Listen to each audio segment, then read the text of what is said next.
Mary Stuart of Scotland.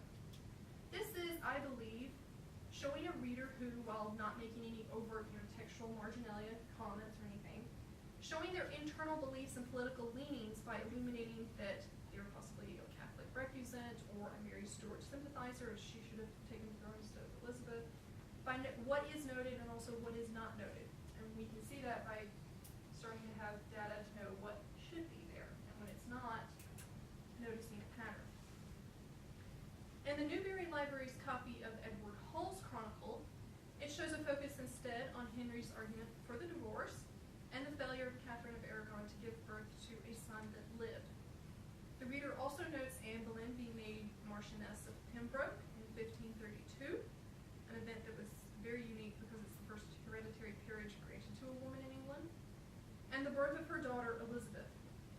While it's interesting when you read that, it starts becoming more important when you compare it to other copies, such as the copy at the Morgan Library of Richard Grafton's Chronicle at Large.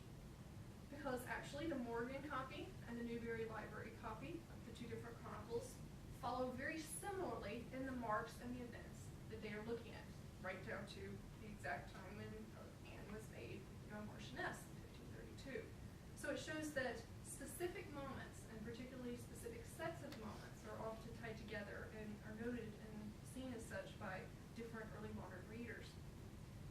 Now, when we return back to the aggregation of the results, we begin to determine which non-Tudor queens were the most noted by readers. So that's this chart. There's, of course, lots of other things, but this is just the most noted. A key theme emerges fairly quickly, that of queen's consort or queen's regnant, who ruled during a time of upheaval or great change in England. In the case of Emma of Normandy, Empress Matilda, Isabella of France, and Margaret of Anjou, the historians in these texts are depicting them more as political agents making the decision to be actively involved, which of course was seen by some of the comments made by the chroniclers or even readers as the reason for things not going so well in England. And it was less about powerful nobles, the royal favorites being competent kingship, and male relatives seeking the throne, which was actually just as much of a cause as these women making decisions. However, other links can start to be seen too, such as the fact that Matilda, sometimes known as Maud, or Empress Matilda, was supposed to rule as queen regnant, which would have been the first in a unified England, after her father Henry I died. But her cousin Stephen battled her for the right to rule in a civil war known as the Anarchy. Matilda got her reward later when her son Henry II ascended to the throne after Stephen died. But Matilda also gets the most reader notations, with 7 separate books and sometimes more notations within it.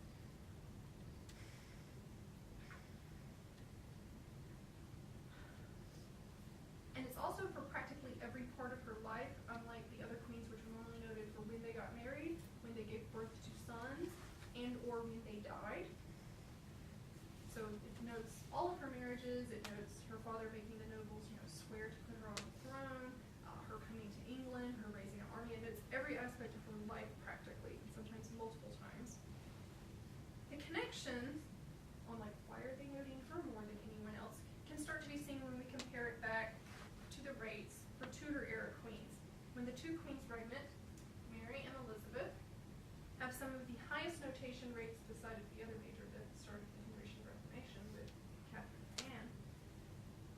Readers are concerned with how females are not only impacting England, hence the fact they are being noted in these texts, but also when they ruled in their own right. It's also very much troubling and interesting to them. They want to know what has happened, and is currently happening. Queen Elizabeth has also received a similar depth because of her high number of notations. So it's not just when she was born, when she came to the throne, her coronation ceremony, but other things, such as Thomas Watring's being punished in 1582 for counterfeiting the Queen's hand. That's actually noticed multiple times in several different books. Something you would think of normally when reading about her life. Her making a notable speech in Latin to all the students at King's College in 1562. Her physician supposedly trying to poison her and getting punished for it. And then, of course, the Earl of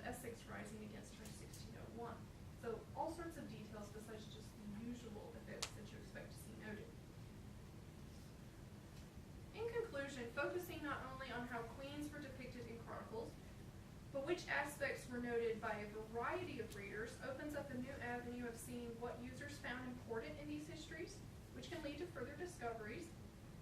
Annotations were good for illuminating new avenues of focus. Rarely examined queens, or women such as Frances Duffield, who I wouldn't have noticed, probably, and reinforcing what modern scholars have said is important. Of course, there's been many books written about the Grecian Reformation and Queen Elizabeth's life, so it can reinforce what's already out there. Furthermore, I believe it shows why some of these items, such as strange events and events and commoners, were included, when to modern readers it may just seem a jumble of useless info, cluttering up the true historical narrative. Readers wanted to know about these people and events, and saw them as important. And these histories were one of their few available sources for that information that they could go out and purchase. For as the preface to the reader in the Chronicle of John Harding states, none have behind them left so great treasure as they which have taken pains to write chronicles and acts, so that by chronicles we know in each country what men have been, since chronicles do record and testify, do keep in continual memory, that Englishmen might have understanding of all affairs touching their own country. Thank you.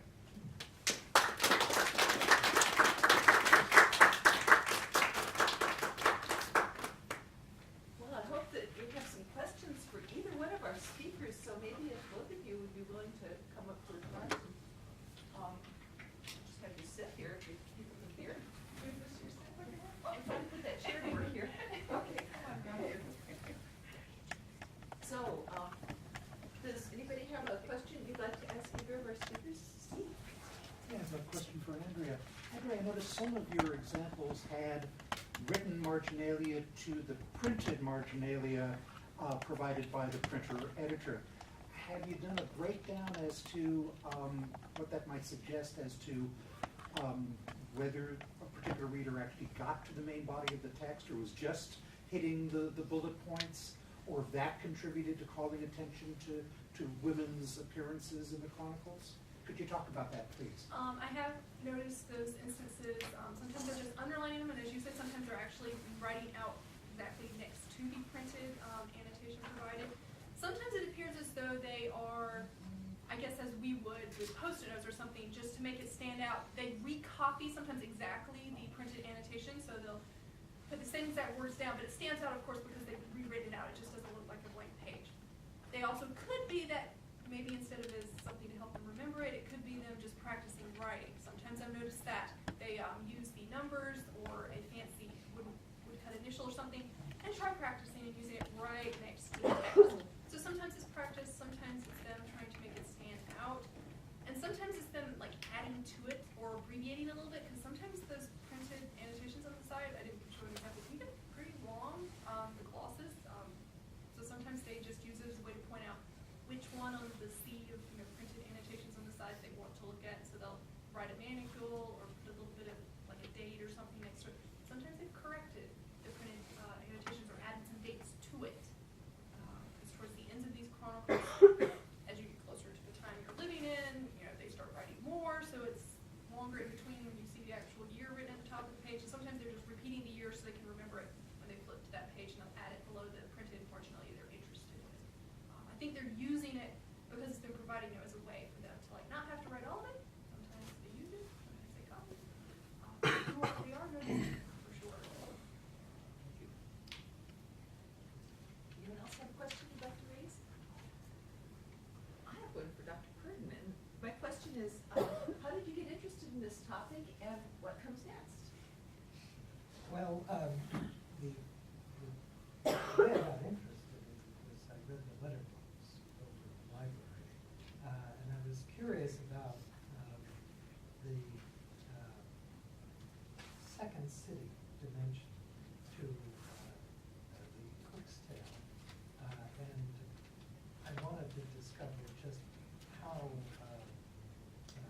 cohesive that reality turned out to be. It really is.